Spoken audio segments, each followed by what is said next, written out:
السلام علیکم۔ وعلیکم السلام۔ میرا نام محمود اللہ ڈیر اسماعیل خان سے تعلق ہے۔ استاد صاحب، اس وقت ملک پاکستان جمہوری ملک ہے، اور جمہوریت پر جتنے بھی کتابوں کا ہم نے مطالعہ کیا ہے اس پہ جمہوریت پہ تنقید موجود ہے۔ کسی بھی کتاب میں ہم نے جمہوریت کے فوائد یا اس کے جو ہمیں فوائد مل رہے اس پہ ابھی تک ہم نے مطالعہ نہیں کیا۔ تو ایسی کیا مجبوری ہے کہ نہ جمہوریت پر بیان کیا جاتا ہے، نہ اس کی وضاحت کی جاتی ہے، اور نہ اس کو جو ہے کتابوں کی شکل میں تحریر کیا جاتا ہے؟ ایک جمہوریت تو وہ ہے جو مغربی ممالک میں رائج ہے، جس میں جو پارلیمنٹ کے ارکان ہوتے ہیں ان کو ہر قسم کی قانون سازی کا اختیار ہوتا ہے کہ وہ جو چاہیں فیصلہ کریں، بس وہی قانون ہے۔ ہمارے ملک کا جو آئین ہے 73 کا اسلامی آئین، جس کو ہمارے تمام اکابر نے، چاہے ان کا کسی بھی مکتبہ فکر سے تعلق ہو، ان سب نے اس کو اسلامی آئین قرار دیا ہے، اور اس کی وجہ یہ ہے کہ اس کی جو بنیاد ہے وہ قرارداد مقاصد کے 22 نکات پر ہے۔ اس میں صاف طور پہ لکھا ہے کہ جو بھی قانون سازی ہوگی وہ قرآن اور سنت کی روشنی میں ہوگی، اس سے ہٹ کر کوئی قانون یہاں نہیں بن سکے گا۔ شروع میں تو یہ دیباچہ تھا، لیکن جنرل ضیاء الحق مرحوم نے اپنے دور میں اس کو باقاعدہ آئین کا ایسا حصہ بنا دیا جس کو کوئی منسوخ نہیں کر سکتا، پارلیمنٹ اس کو ختم نہیں کر سکتی۔ تو یہ وہ والی جمہوریت نہیں ہے جو امریکہ میں، یورپ میں، UK دوسری جگہوں میں رائج ہے۔ یہ جمہوریت پابند ہے قرآن و سنت کی۔ ایک تو یہ فرق ہے اس میں، اور وہ جمہوریت جس کو لوگ کہتے ہیں، اگر اس کا کوئی عقیدہ رکھتا ہے کہ ہم قرآن حدیث کو تبدیل کر سکتے ہیں، ہم قرآن مجید کے جو احکام ہیں ان کو ہم منسوخ کر سکتے ہیں، وہ تو کفر ہے۔ تو آپ آئین کو پڑھیں تو صحیح۔ ہمارے جامع الرشید میں میرے خیال میں 15-20 اساتذہ ہوں گے جو نے LLB کیا ہے اور LLM کیا ہے اور کر رہے ہیں، پڑھ رہے ہیں، وہ باقاعدہ یہاں لیکچر بھی دیتے ہیں۔ حضرت مفتی محمود صاحب رحمۃ اللہ علیہ، حضرت مولانا یوسف بن نوری رحمۃ اللہ علیہ، حضرت مولانا شمس الحق افغانی رحمۃ اللہ علیہ، حضرت مفتی شفیع صاحب رحمۃ اللہ علیہ، اتنے بڑے بڑے اکابر اور مشائخ جو اس قانون سازی میں شریک رہے، تو یہ کیسے کہہ سکتے ہیں کہ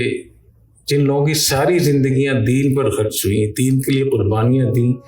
وہ ایک کفریہ قانون بنا رہے تھے؟ نعوذ باللہ ثم نعوذ باللہ۔ یہ جو کہا جاتا ہے کہ یہ جو الیکشن ہے، یہ بھی وہی الیکشن، اس کا طریقہ کار غلط ہو سکتا ہے، اس میں کوئی چیزیں غلط ہو سکتی ہیں، لیکن اس کو کفر قرار دینا۔ پاکستان بننے سے پہلے کتنے الیکشن ہوئے جس میں علماء دیوبند نے سب حضرات نے حصہ لیا۔ پاکستان بنے گا نہیں بنے گا، بننا چاہیے یا نہیں،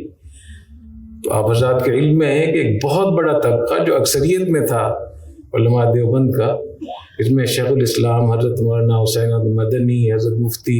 کفایت اللہ جو مفتی اعظم ہند تھے، اور بہت سارے حضرات تھے جو میں کہہ سکتا ہوں کہ 90% انہوں نے بھی حصہ لیا، اور جو 10% مسلم لیگ میں تھے، حضرت مفتی شفیع صاحب رحمۃ اللہ علیہ، حضرت مولانا شیخ الاسلام مولانا شبیر احمد عثمانی رحمۃ اللہ علیہ، شیخ الاسلام مولانا ظفر احمد عثمانی رحمۃ اللہ علیہ، حضرت مفتی محمد حسن امرتسری رحمۃ اللہ علیہ، مولانا خیر محمد صاحب جالندری رحمۃ اللہ علیہ، مولانا عبدالحق صاحب اکوڑا کٹک والے،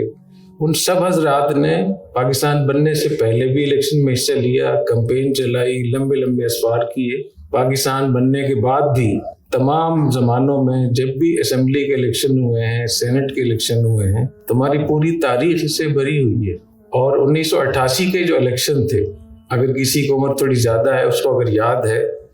تو اس وقت کے جو الیکشن تھا وہ پیپلز پارٹی اور مسلم لیگ کے درمیان بہت مقابلہ تھا۔ اس وقت افغانستان کا جہاد ہو رہا تھا۔ اس وقت میں افغانستان کی جو جہادی تنظیموں کے سربراہ تھے، میں اسامہ بن لادن، میں شیخ عبداللہ اعظم، شیخ تمیم عدنانی اور شیخ مولانا یونس خالد صاحب، مولانا نور محمدی صاحب، مولانا نصر اللہ منصور صاحب، مولانا جلال الدین حقانی صاحب، مولانا ارسلان رحمانی صاحب، یہ سارے حضرات نے پاکستان کے الیکشن میں حصہ لیا۔ کس طریقے سے کہ باقاعدہ انہوں نے 100 بائی-4 یہاں بھیجی کمپین چلانے کے لیے، اور پیسے بھی انہوں نے خرچ کیے۔ تو کیا کہیں گے کہ ان لوگوں نے الیکشن میں اپنے جو حامی لوگ تھے یا جو اچھے لوگ تھے ان کے خیال میں، ان کو گاڑیاں بھی فراہم کی، ان کو ڈالر بھی فراہم کیے، اور ان کو نوجوان بھی فراہم کیے۔ حماس، اس وقت میں جو حماس فلسطین میں سب سے مجاہد بڑی تنظیم، جس نے اپنی قوت اور جہادی قوت کو دنیا بھر میں تسلیم کروایا ہے، اور ایک چھوٹی سی جگہ کا ان کو اللہ نے اقتدار دیا ہے، اور انہوں نے بتایا ہے کہ اتنے کم من فئۃ قلیلۃ غلبت فئۃ کثیرۃ باذن اللہ۔ حماس کے یہاں بھی الیکشن ہوتے ہیں، وہاں بھی یہی اسی قسم کی جمہوریت ہے جیسے پاکستان میں ہے، اکثریت کو وہ لوگ لیتے ہیں۔ اخوان المسلمین مصر میں وہ بھی الیکشن کے قائل ہیں، ان کے ہاں بھی انتخابات ہوتے ہیں، اور صدر مرسی مرحوم وہ انتخابات کے نتیجے میں ہی وہاں آئے تھے۔ شیخ عبد المجید زندانی بہت بڑے محقق اور بہت بڑے محدث اور عالم ہیں یمن کے، اور مجاہدین ان کو اپنا رہبر رہنما سمجھتے ہیں۔ وہ خود الیکشن میں حصہ لیتے ہیں، پوری کیمپین چلاتے ہیں۔ الجزائر میں شیخ عباس مدنی جو افغانستان کے بڑے مشہور جہادی لیڈروں میں سے تھے، انہوں نے 1993 کے الیکشن میں حصہ لیا، ان کی اکثریت ہوئی، اکثریت کے باوجود ان کو موقع نہیں دیا، اور دوسرا جو مرحلہ تھا اس کو منسوخ کر دیا گیا۔ تو الجزائر میں جتنی بھی ایک شورش جاری ہے، جو جنگ ہو رہی ہے، وہ شیخ عباس مدنی نے اس بنیاد پر کی کہ الیکشن میں ہم جیت گئے تھے یا ہم جیتنے والے تھے، تو ہمیں موقع کیوں نہیں دیا۔ تو جتنے بھی دنیا میں وہ تنظیمیں ہیں، خود ترکی میں دیکھ لیں کہ ترکی میں جو ہم یہ کہتے ہیں کہ وہ حضرات ایسے ہیں اور ایسے ہیں، اور واقعتاً ہو سکتا ہے اس سے بھی آگے کیوں، تو وہاں بھی انتخابات ہوتے ہیں۔ تو یہ جو نیا فلسفہ نکلا ہے کہ انتخابات یہ کفر ہے، اور جو پاکستان میں جو قانون بنا ہوا ہے یہ کفری قانون ہے، اور جو عدالتوں میں جج بیٹھے ہوئے ہیں یہ بھی دار اسلام سے خارج ہیں، تو یہ بہت غلط بات ہے۔ یہ ایک ایسا فتنہ شروع ہوا ہے جو ابھی شروع ہوا ہے، اور میرے خیال میں اگر آپ اس کا کھوج لگائیں گے تو اس کا کھوج بر صغیر میں نہیں ملے گا۔ اس کا یہ جو نظریہ ہے وہ ایک اور نظریہ ہے، اور وہ نظریہ کیا ہے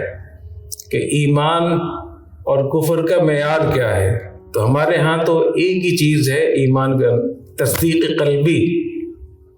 اور جب تصدیق قلبی ختم ہوگی تو آدمی کافر ہو جائے گا۔ لیکن کچھ طبقات ایسے ہیں جو اجماع سے ہٹے ہوئے ہیں، وہ کہتے ہیں نواقض ایمان 10 ہیں، دل میں وہ مانتا ہے کہ قرآن بھی ٹھیک ہے، حدیث بھی ٹھیک ہے، لیکن کسی سے وہ دوستی لگا لیتا ہے، کسی غیر مسلم سے، تو وہ کہتے ہیں یہ بھی دار اسلام سے خارج ہے۔ اس کو کہتے ہیں عقیدۃ الولاء والبراء، بہت مشہور مسئلہ ہے۔ ایسی تحکیم بغیر ما انزل اللہ ومن لم یحکم بما انزل اللہ فاولئک هم الکافرون، اس سے وہ استدلال کرتے ہوئے کہ جو غیر ما انزل اللہ پر فیصلہ کرے گا، ظاہری الفاظ یہی ہیں، تو وہ کافر ہو، یہ لوگ کافر ہیں۔ تو صحابہ کرام رضی اللہ تعالیٰ عنہ کا اس پہ اتفاق ہے کہ یہاں فیصلہ کرنے سے مراد عقیدہ ہے،